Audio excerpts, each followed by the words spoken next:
Apakah umur umat Islam hanya sampai 1500 tahun saja? Karena kalau hanya sampai 1500 tahun saja, tentu ini adalah hal yang mengerikan. Kita sekarang berada pada tahun 1444 Hijriah. Bila ditambahkan 13 tahun sebelum hijrah Nabi Muhammad, hitungan tahun Hijriah itu kan hijrah Nabi dari Mekah ke Madinah. Jadi tahun sekarang 1444 Hijriah. Kemudian kita tambah 13 tahun sebelum hijrah. Berarti umur umat Islam saat ini adalah 1457 Hijriah. Artinya, waktu yang tersisa sehingga umat ini punah adalah 43 tahun saja. Ikhwatal iman, tentu 43 tahun ini waktu yang sangat singkat. Dan tentu banyak orang yang sangat khawatir ketika menanyakan masalah tersebut. Ikhwatal iman, rahimani wa rahimakumullah. Maka kita akan bahas bersama secara ilmiah dan berdasarkan dalil. Apakah umur umat Islam 1500 tahun? Toib, ada hadis dari Rasulullah bahwa umur umat Islam 1 hari, kemudian Allah tambahkan setengah hari. Dan kita semua tahu bahwa dengan hitungan akhirat, 1 hari di akhirat sama dengan 1000 tahun waktu dunia. Kemudian setengah hari 500 tahun.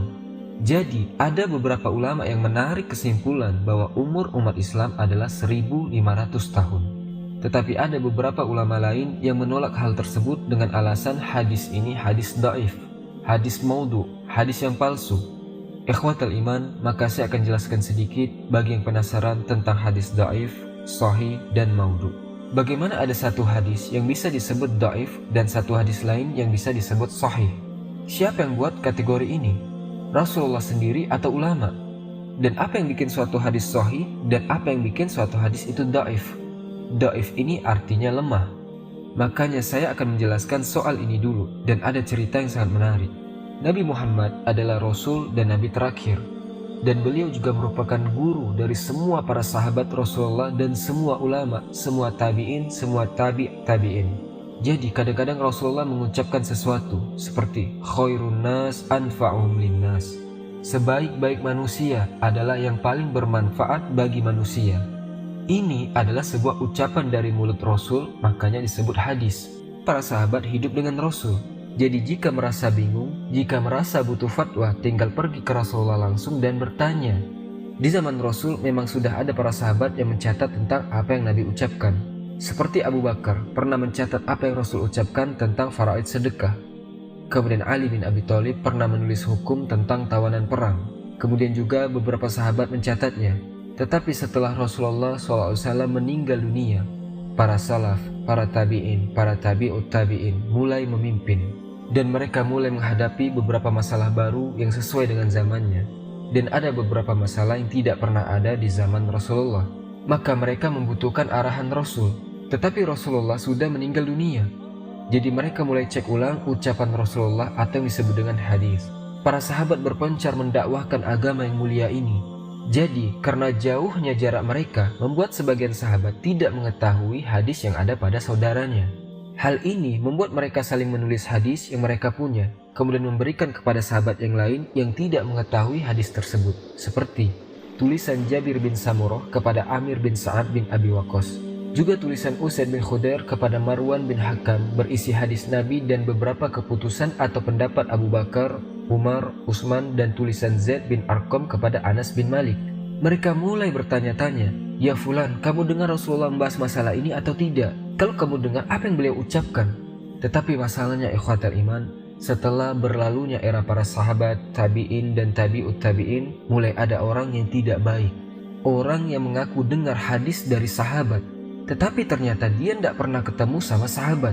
Rasulullah mengucapkan kepada sahabat dan sahabat itu mengucapkannya kepada orang lain dan orang lain itu mengucapkan kepada orang lain lagi.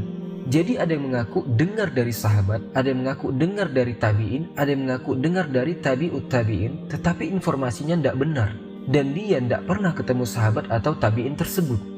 Makanya para ulama kita mulai buat peraturan untuk menolak atau menerima ucapan yang diduga ucapan Rasul SAW.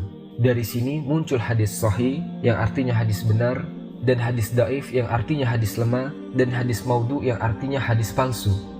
Dan hadis sahih itu adalah ucapan yang 100% Rasulullah pernah mengucapkannya. Sudah dipastikan, sudah lolos dalam semua peraturan yang sangat ketat yang para ulama buat untuk menerima hadisnya.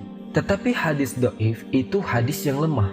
Tidak pasti 100% Rasulullah mengucapkannya. Karena dalam hadisnya ada sebuah kendala. Misalnya, salah satu orang yang menyampaikan hadis ini atau dengan istilah lain meriwayatkan hadis ini terkenal dengan orang yang suka berdusta. Dan ini pasti bukan dari para sahabat, bukan dari tabi'in, bukan dari tabi'ut tabi'in. Maka karena dia terkenal dengan suka dusta, hadisnya tidak diterima karena tidak pasti 100% dia jujur. Atau misalnya, ada orang lain yang mengaku dengar dari sahabat, tetapi setelah dicari-cari ternyata orang tersebut tidak sejaman dengan sahabat. Jadi seperti ini sedikit penjelasan hadis dhaif dan hadis sahih. Taib ikhwatal iman, jadi umur umat Islam itu 1500 tahun, itu hadis yang dhaif, belum tentu, belum pasti disampaikan oleh Rasul SAW. Apalagi orang yang suka mengulangi hadis ini, mereka biasanya bilang seperti ini, umur agama Islam, dan ini kekeliruan yang sangat besar. Karena agama Islam itu bukan agama yang baru. Umat Nabi Muhammad ini salah satu umat Islam, karena Islam itu agama Allah. Satu-satunya agama yang Allah ridhoi. Inna dina indallahil Islam. Nabi Adam beragama Islam, Nabi Musa beragama Islam, Nabi Ibrahim beragama Islam, Nabi Isa beragama Islam. Jadi kalau kita membahas persoalan ini, tidak tepat kita mengatakan umur agama Islam. Lebih tepatnya kita menggunakan kalimat umur umat Nabi Muhammad. Jadi ikhwatal iman, tidak ada satu dalil pun yang sahih menyebutkan bahwa umur umat Nabi Muhammad hanya 1500 tahun atau tidak sampai 1500 tahun.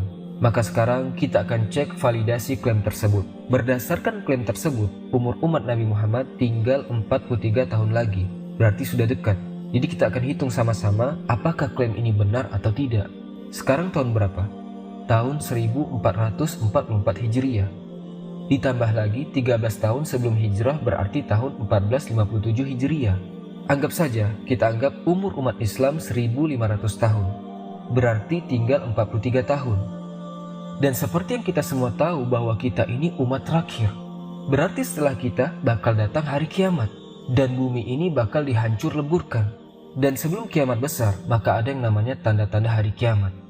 Ulama kategorikan tanda-tanda tersebut ke tanda kecil dan ke tanda besar. Kalau soal tanda kecil, banyak sekali yang sudah muncul sejak zaman Nabi Muhammad. Dan banyak sekali juga yang belum muncul sampai hari ini. Anggap saja bahwa semua tanda kecil itu sudah muncul dan kita sedang menunggu tanda besar hari kiamat. Kira-kira ikhwatal iman, tanda besar hari kiamat itu makan waktu berapa tahun? Misalnya, ada perang Armageddon, Malhamah Kubra. Ini tidak disebutkan makan waktu berapa tahun. Anggap saja 2 tahun misalnya. Kemudian Imam Mahdi dalam hadis sahih akan hidup selama 7 atau 9 tahun. Kemudian Dajjal 1 tahun 3 bulan. Nabi Isa akan turun di akhir zaman dan hidup selama 40 tahun. Kemudian keluarnya Ya'juj dan Ma'juj tidak disebutkan makan waktu berapa tahun. Dukhon tidak disebutkan juga makan waktu berapa tahun. Munculnya binatang melata dari perut bumi, matahari dari arah barat. Jadi misalkan ya, semua itu 55 tahun. Tetapi sesuai klaim tersebut bahwa umur agama Islam 1500 tahun lagi, hanya tinggal 43 tahun. Jelas ini sudah lewat dari perhitungan kita. Kemudian ikhwatal iman, ada satu lagi. Rasulullah SAW pernah bersabda bahwa akan ada era kenabian, yaitu era kenabian beliau sendiri, dan era tersebut akan tetap ada sampai Allah mengakhirinya. Kemudian akan ada era khilafah yang mengikuti metode kenabian sampai Allah mengakhirinya. Kemudian akan ada kerajaan menggigit sampai Allah mengakhirinya. Kemudian akan ada kekuasaan diktator, era kekuasaan diktator sampai Allah mengakhirinya. Jadi ikhwatal iman, ini adalah hadis sahih. Dan era kerajaan yang menggigit itu berakhir dengan runtuhnya kekuatan besar di dunia, seperti Uni Soviet, Turki Utsmani, Jerman dan lainnya. Kemudian kita sekarang di era kekuasaan diktator, dan baru 100 tahun di era tersebut. Dan 100 tahun itu bukan waktu yang bisa dibilang lama dalam sejarah umat. Dan tidak disebutkan kapan era ini akan berakhir. Era ini tidak mesti ada di semua negara. Misalnya di Indonesia, alhamdulillah kondisi kita jauh lebih baik dari negara-negara Arab yang menderita gara-gara era ini. Jadi tanda besar hari kiamat keluar semuanya hanya dalam waktu 43 tahun, ini tidak masuk akal. Tunisia ketika mereka mau menggantikan presiden dengan presiden yang baru, mereka membutuhkan waktu 24 tahun. Mesir ketika mau menggantikan presiden dengan presiden yang baru membutuhkan waktu 30 tahun. Libya ketika mau menggantikan presiden dengan presiden yang baru membutuhkan waktu 42 tahun. Jadi, menurut banyak asatidz lain bahwa klaim ini tidak masuk akal dan tidak benar sesuai agama.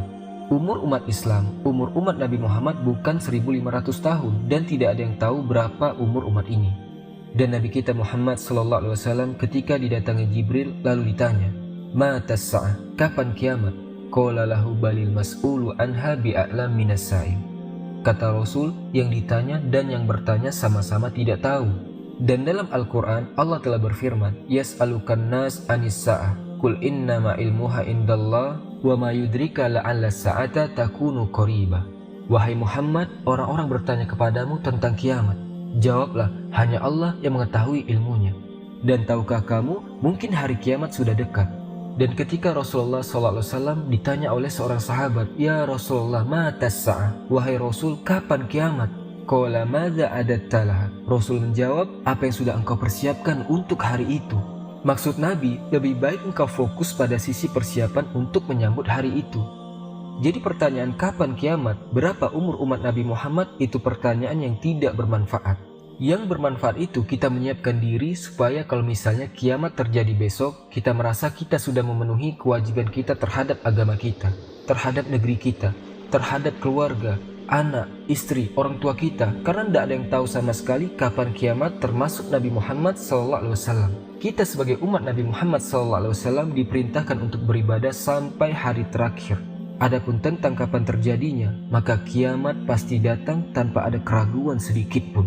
Wa kullu atin qarib, dan semua yang akan datang itu dekat. Semoga kita semua termasuk orang yang amalannya dan perbuatannya diridhoi oleh Allah Subhanahu wa taala. Semoga kita semua termasuk ahli surga dan dijauhkan dari neraka jahanam. Amin ya rabbal alamin. Semoga video singkat ini bermanfaat. Subhanakallahumma bihamdika asyhadu an la ilaha illa anta astaghfiruka wa atubu ilaik. Wallahu ta'ala alam. Assalamualaikum warahmatullahi wabarakatuh.